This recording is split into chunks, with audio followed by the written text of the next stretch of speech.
the internal memory from your Mavic DJI Air 2S. It has approximately 8 gigabytes of internal memory. And yesterday, I was unloading from my SD card and I left it in my computer and I went to do some videos.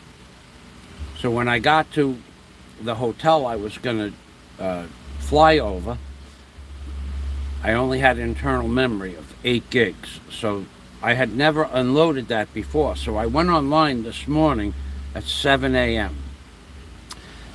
Apparently there's 2 ways to do it. I'm going to show you and explain to you that one way is much better than the other.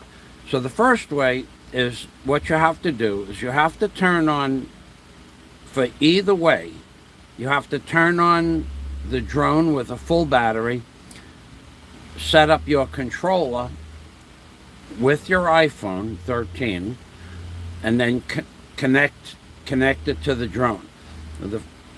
That's the first step. The second step is to go to the top right hand corner of the controller, which is, I will show it to you. This is the controller that we're talking about. And when the iPhone is hooked in, when you have it hooked up to the DJI app and you get ready to fly, on the top right hand corner of the iPhone is going to be 3 buttons, 3 small buttons.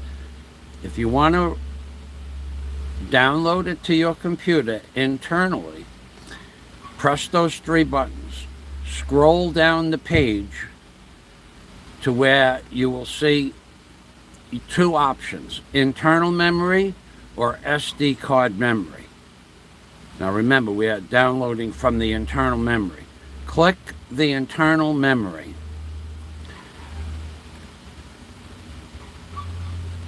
You'll see the downloads or the drone videos that you have in the internal memory. Then click how I had 4, so I clicked all 4. Then you press on the bottom right hand side of the screen in the iPhone is a download button. Press the download button and it will download them to your phone from the drone without any wires. That's the long way, because it took 22 minutes to download my videos. The quick way is to turn on your iPhone, turn on your controller, take your umbilical cord from your computer, which is a charging. You can use it for charging or you can use it for downloading. Put it into your drone. The battery has to be in the drone has to be on. Turn the drone on, plug this in,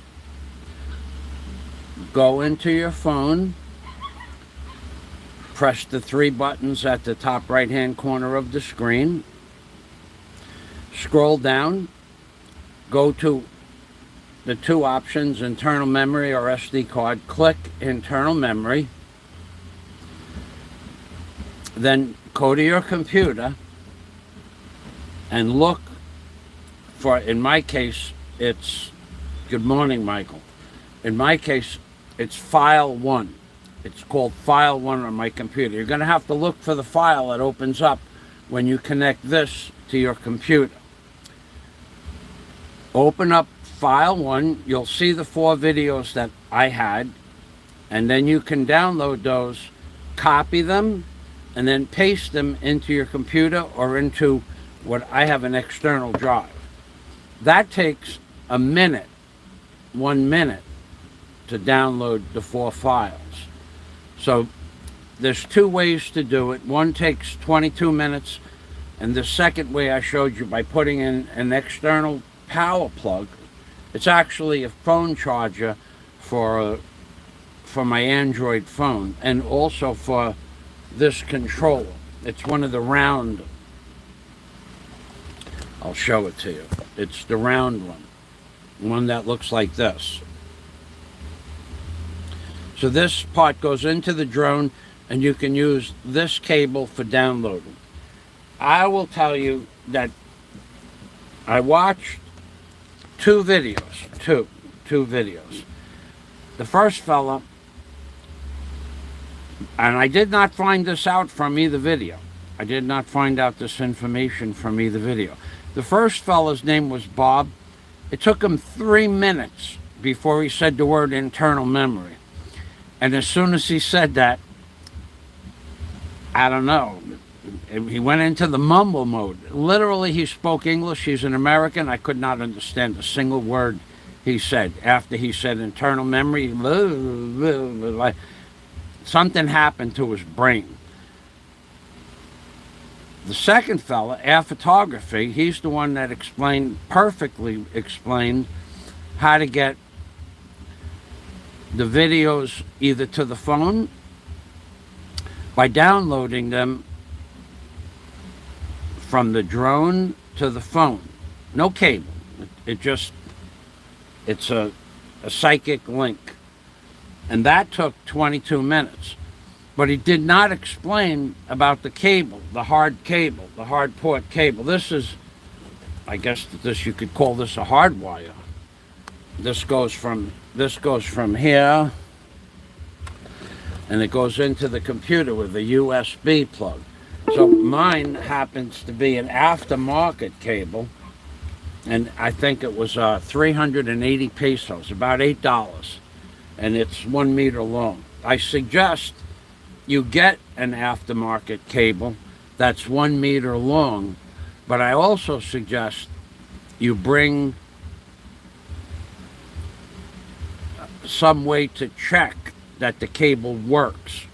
I bought a cable, I put it into my Android phone, the first cable, and they typically, where I live, in the ICM mall, they'll open up the box and they'll test the cable.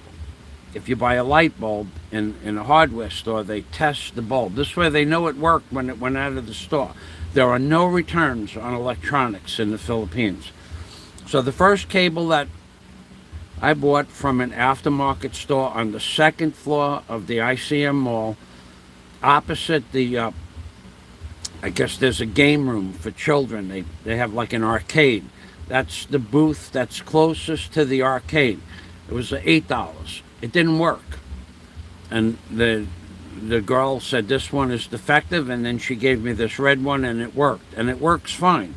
But I suggest you bring your product with you, because if you don't, you won't be able to test it.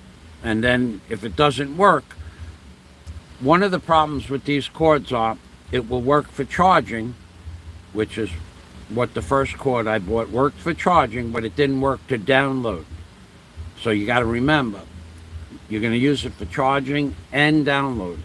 Got to try it for both of those things, because if you take it home and it only works for charging, well, you have a charging cable, you have to go back and buy another one, which is the reason I have two.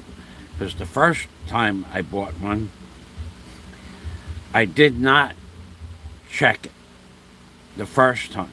And now I have a brown one over there that only charges, which is okay. But then I had to go back the next day and buy a downloading one. And then I said to the girl, this one doesn't work. She goes, sir, there's no returns. I said, okay. All right, that was the end of that.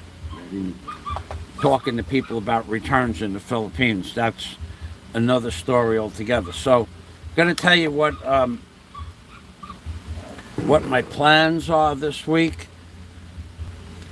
But first, I also want to talk about how complicated it is to own a drone. I had no idea. People that own drones know exactly what I'm talking about. People that make drone videos. Okay, so I don't know how many functions are in the function section of the drone, but I would say hundreds.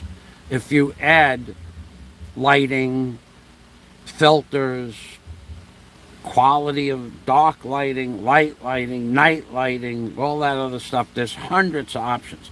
Anyway, at 7 o'clock this morning, I started with this. And at 10:30, I had the 4 videos out of the drone and into the computer and loaded on the computer. And now they get music. But it took 3.5 hours to figure it out, number one. And then, of course, you got to remember, the first time I downloaded them, I used the psychic connection from the drone to the phone, ethereal, whatever, it goes through the air, like an internet connection, like an unwired. That took 22 minutes, but the battery died, so I had to stop it midstream, or it stopped midstream, put a new battery in it, and then continue. It continued. The 2 files that it had loaded, they remained. They went to the computer, but the 3rd file that the battery died in, I had to start that 3rd file over again. So there's a lot more to operating a drone than you know. So the reason that I don't tolerate trolls is because of all the work I do just to get these silly little videos up on the screen. Tag them, title them, give you a description what's in the videos with timestamps, and then add music. Any video will take 2 to 3 hours. It doesn't matter. I just did a hotel, another hotel where I live. It's going to be a 2-hour plus process for that hotel because I added a couple of comments about the Reef and the name of the hotel and when it was built and so on and so forth. So you guys that troll me, you have no content, you have no videos, you have nothing on your channel. That's why I don't allow trolls, because I don't look at you as content creators. Content creators, if you want to troll me, and I can see your channel that it has content, then at least I may tolerate a small amount of trolling, but just a very small amount of trolling. Like when you put a pinch of sugar in a gallon of sauce, that's it, just a pinch of trolling. I had two geniuses trying to troll me yesterday. These guys, they were professional. Can I pick your brain? Oh, I really feel bad about your leg. Next comment. Can I pick your brain?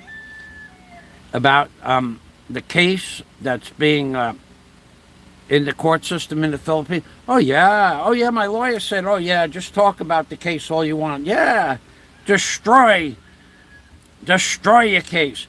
Lawyer, any good lawyer is going to tell you this. I can give you this much advice. Any and all lawyers and law enforcement are going to say, if you have a pending case or an in fact case in progress, the best thing to do is don't talk about it. And certainly for the people that you've been watching recently, continuing to talk about their cases, if their lawyers knew what they were doing, I don't think the lawyers would be happy. Now, I don't know for sure, because I'm going to... Maybe their lawyers said, oh, yeah, sure, you can talk about the case. Oh, wonderful. Go ahead, talk about the case. Say what's on your mind, son. And then, are you sure I can talk? Oh, yeah, you can talk about it. Oh, yeah. Go ahead, just tell them. Tell them what's on your mind. Go ahead, don't worry about it. You know why the lawyer told you two guys that? You want to know why?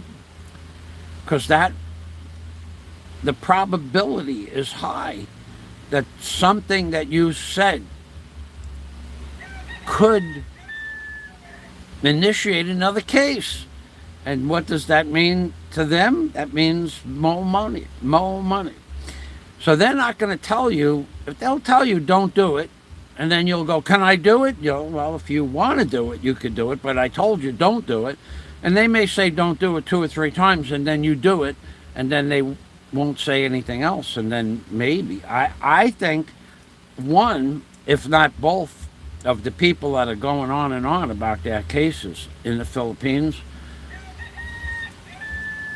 I know for a fact that if you say something that can be used in court, even after the initial part of the case or the filings are concerned, the lawyer can always add those files.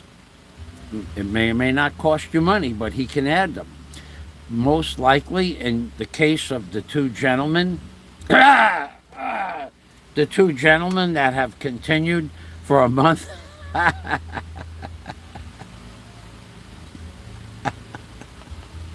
You guys are funny. Anyway, so let's see what we got here. Michael Dowdy, good morning.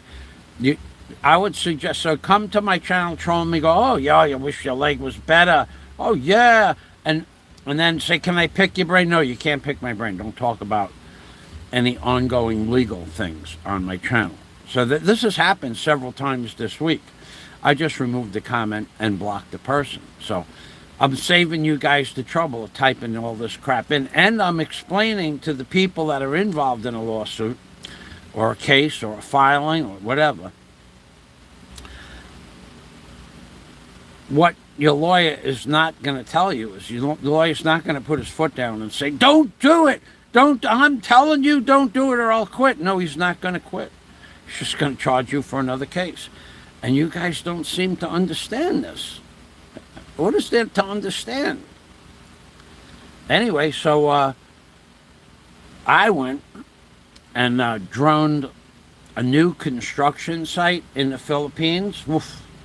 Boy, I gotta tell you. They are destroying the environment of Panglao. I'm not kidding you about that. They're putting up 200 plus room hotels on beaches that have no more aquatic life on the reef outside the beach. Nothing. There's nothing left. I will give you a video probably next week. I'm going to fly over. I'll fly over what is called a protected area. It's actually a protected area. It's surrounded by buoys.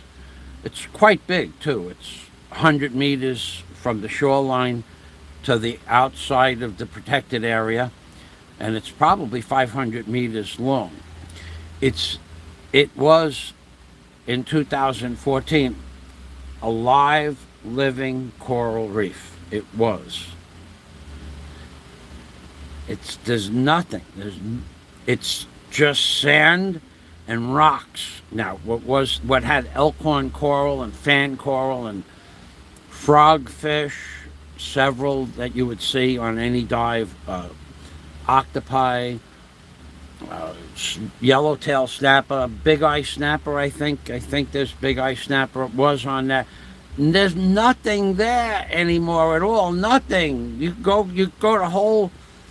for 100 meters. You won't see a fish. You might see a little juvenile fish because there is no grass.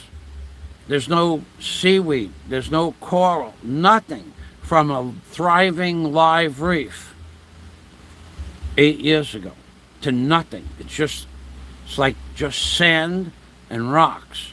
And where are they building a 200-room hotel? Right there. So the damage has been done. It might take...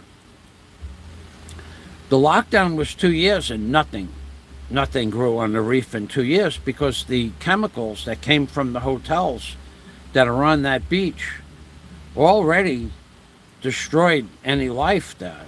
And apparently whatever sediment from the chemicals and also the effluents coming out of the hotel, apparently it never stopped because there's no life on the reef at all, nothing. And they're building a 200-room hotel right there, right on that beach. But that's not just the only hotel. They're building another. They're building right now under constructions. I'll look at that in a minute. Your comment, Michael. Right now under construction in Panglao, right this minute.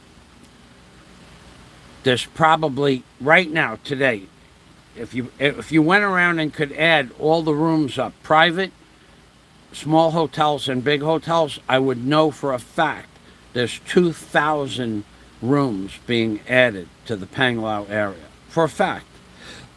Because in 2014, when I moved here, the plan was to allow 18,000 new rooms in Panglao. 18,000. Not 1,800, 18,000. And out of that 18,000, I do believe 7,000 hotel rooms on the island of Panglao, on the north and the south side, east and west. 7,000 rooms have been added since 2014, maybe more now. And it's just simply on the side of the island, on the Alona Beach side of the island, that would be west. That would be east, north. On the north side of the island, between Dragon Head, which is the tip of the island, and Dumaluman Beach, they've added probably 4,000 rooms to that side of the island. And now they're working on my side, on the south side. And they're not even, the south side in 10 years is going to look like the Las Vegas Strip. They got 1,800 rooms on the east side of my property that are scheduled to go up. 1,800 rooms. And then that's one complex. 1,800 rooms. And then just next door, 70 feet from here, is another property. I think it was 134 rooms. It could be less now because of the lockdown. They may start off with 84 rooms. That project hasn't started yet, but 84 rooms on the next adjacent property. They just built 24 or 30 rooms of what was the Aniana Hotel. They raised the next hotel after the Aniana. It's been gone for several years. They got 100 rooms going now. They put the Modala Hotel in, which is, I think, 84 rooms. But that's the first stage of their project. Of course, they had the Bellevue. That's been there for 10 years. And, okay, all right. I saw your upload. Okay, and then on the far side of Modala, on the west side of Modala, and in the immediate area on both sides within the last 5 years, they put in, I don't know, say an additional 200 plus rooms. But they have cleared the land all the way west. Now they're starting with condominiums in a place that was not only an eco park. There was a gate. You could go past the gate on a bicycle or walking. It was a government-sponsored, state-protected ecosystem where they have horses. At the end of my island, in what's called Dragon Head, there's stables. If you own a horse, there's a stable where people will take care of your horse. There was 20 or 30 horses there a few years ago. Every once in a while you see them go down the beach. They're allowed to go on the beach. But there's a whole protected area that was just for wildlife. Somebody got a permit to build 2 huge condominium complexes. I don't know how big, but they're big. They're going to go up 5, 6, 7 stories. And they're going to be probably anywhere from 40 to 60 rooms each. And that, I say that's a big deal because that was a protected ecosystem sponsored by the government of the Philippines. That's the original sign that was there 8 years ago. I don't know how they redesigned it now. I have no idea. Maybe they're going to make an eco park. I don't know. But in 2014, 18,000 rooms were slated to be built on Panglao. It just doesn't have the capacity to handle 18,000 rooms. It's not complicated. There's no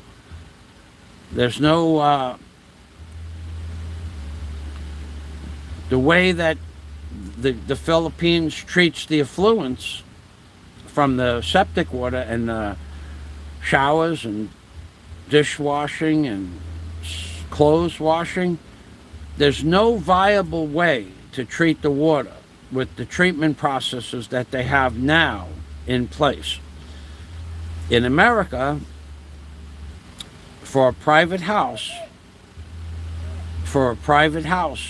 to have a proper septic tank in Key Largo was $24,000 US in 2010 for one house, 2 bathrooms and a kitchen and, you know, a pool or whatever. But a septic tank was $24,000. They don't have that kind of money here. And a commercial tank for a commercial structure for like 20 rooms could be over $1 million for the septic tank. They don't have that here. They don't have the pumps. They don't have the proper filtration equipment made out of PVC. It's just they're destroying the white sand beaches in the Philippines. They're doing that. Okay, so let's read the comments. Michael Dowdy says we have a large fish sanctuary here at Loak. Tons of fish there. Great place to snorkel. Yeah, well, when I first moved here, Alona Beach had a live reef. Now, it's a live, not only was it a live reef, but it was a wall dive that went down 45 to 60 feet. I did that on my 65th birthday 2 years ago. It was a dead reef. They wouldn't bring us anywhere else because of the lockdown. You know, you could only go to Alona Beach. And it was the worst day of diving I've ever had in my life. We dove for 2 hours, downtime, and I didn't see the biggest fan coral I saw might have been 6 or 8 inches in diameter. There were no brain coral, nothing. There was no brain coral, nothing. No brain coral at all on outside Alona Beach. If there was, it was like this big. But we're not talking about big. What was like outside my house right now, you go out and down the beach a little bit, you'll see brain coral 6, 7, 8 feet in diameter. But on Alona Beach, it's all dead. I saw one frogfish, but I didn't see it. My dive master pointed it out. I looked at it, said, yeah, okay. And she was like, look, there's a frog. It was the only fish that we saw in an hour. Are you crazy? Oh, and she was ecstatic. They were trying to make our dives better. Our dives were garbage, me and another man. And we saw sea worms. Look on the slate. Those are sea worms. I'm going. They pop up out of the soil and they wiggle their heads around. They're pretty big too. I mean, don't make any mistake about it. They're 7, 8, 9 inches, 10 inches long. But I didn't go there to see sea worms. I was looking for an occasional octopus, maybe a seahorse. There used to be seahorses. Nothing, no more. No more. The reefs are dead, dead. Now the reef behind my house is still alive, but that won't be long lived. Not if they build 1,800 rooms and 234 rooms. That's 2,000 plus rooms right here, right, left and right, and by the time they're done, 2 years later, the reef will be dead. And the ones down the beach, the other 1,000 rooms they're building down there, the rest of the reef will be dead. The Philippines has they have rules that you're not supposed to fish, and the county puts out netting. Now, I don't know if people fish in there or not, but when I went snorkeling a few weeks ago, there was no fish. I don't know where the fish went. There's no fish. Okay? Might as well be no fish. Now that's the protected area, but the unprotected area, they're allowed to fish, and they can take everything. And the Filipino people take, if it's alive and it moves and it's in the ocean, they take it and put it in a bucket. I'm talking about snails that are this big, 1/4 of an inch snails. They pick them up, they put them in the bucket. Now, something like that, you can't fillet it, but you can boil it and make a soup out of it, and that's what they do. So they don't give anything any chance to mature. They'll say that a school of 10,000 juvenile yellowtail snappers, and that's 10,000 snappers that'll never grow, and they'll catch every one of them, and they'll fill up 4 or 5 gallon buckets of juvenile snappers that big, and then that's 10,000 fish that are never going to exist, and that's from this reef. So there's snappers out there in the ocean, but they come from another place. They don't have an ecosystem policy that's working. They have the policy in place, but the ones they have, I don't see it working. I mean, I've been swimming on this reef for 7 years, since 2014, 8 years. And 8 years ago, there was fish out there. 8 years ago, you might even see a lobster and some conch. You don't see anything anymore. Nothing. I mean, what happens is anything that does wake up and come to the reef to feed from another area down the beach further down that way, or come from the ocean, or come from Cebu, anything that comes here gets put into a bucket. It's an amazing thing. In America, and I'll give you the flip side of that. In America, if you were fishing off a bridge and you had a fish that was undersized, it's $500 for one fish. Even if it's 1/8 of an inch under the specs, it's a $500 fine. For one fish, you're not allowed to catch juvenile fish at all. And bait is almost unheard of. You have to have a boat to go someplace to get bait or buy bait. You can't just throw seine nets in the water off the bridge anymore, not where I lived. So anyway, that's my story for today. Now I have something else that I want to do for the rest of the afternoon. So thanks for watching, and for those of you who make fun of or don't bother to push the thumbs up on my video, that's your prerogative. But I will also tell you that most of you people that come and watch and then they don't push the thumbs up or leave a nice comment, it's because you have no skills with computers. Nothing. Zero. And you don't appreciate the fact that some of us spend as much as 2 or 3 hours to make a video, and you come and leave without pushing the thumbs up. You don't even try. So you know who I'm talking about. There's 2 specific people that believe themselves to be video makers, YouTubers. They don't even put descriptions in the description box. They're not YouTubers. I don't know what they are. I don't know what they are, but they're not content creators. I am a content creator.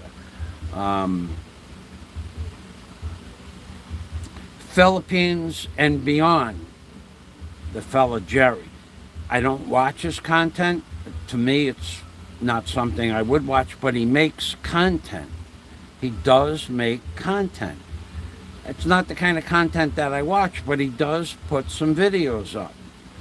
You guys that come along and call Jerry names, and you call Jack names because he's my friend, what is it that you people, what is it that you do in your life that you've become such, I'll just say it, what is it that you believe you should be able to abuse my friend Jack Thompson because he's my friend, yet you have nothing at all to show for any accomplishments in your life.